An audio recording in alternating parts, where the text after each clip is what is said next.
speaking of women, in the 1970s, we had women's liberation, right? Again, I'm not here to comment on whether that was a good thing or a bad thing for the world, for culture. The point is, it was a different thing. And the point is, women were in the workforce, okay? Prior to this time, most women were secretaries, nurses, teachers, and a lot of women were just waiting to get married and have a family.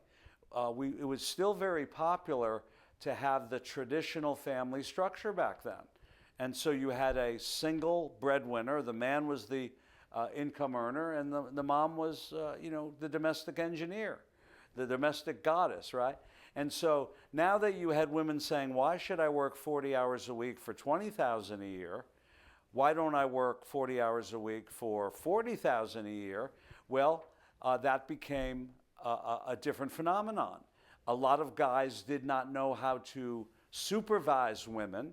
Women were objects. Women were sex objects to be attracted to. Women were people to date and lust after. They were not people to do the accounting and bookkeeping in your office.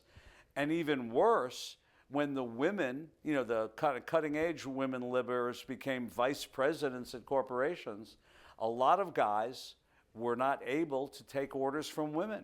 Again, I'm not here to judge whether that's right or wrong. A lot of these people were good and decent people who were just raised with a different set of values, and this became very difficult for them.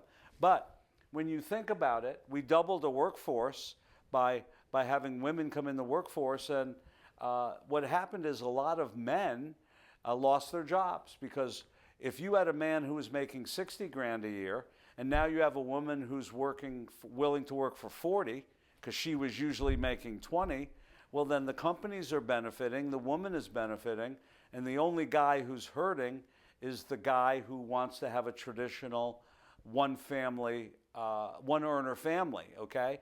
And so he can't make it anymore. So you can imagine how that changed leadership, okay? People had to be much, much better at leaders to deal with a diverse workforce, people of color and women. That made things different, okay? Well, thanks very much for watching. We hope you enjoyed the video. If you like what you heard, please give us a like. If you'd like to see more of these sessions, please subscribe. And if you would like to see the full video, just click on this link right here.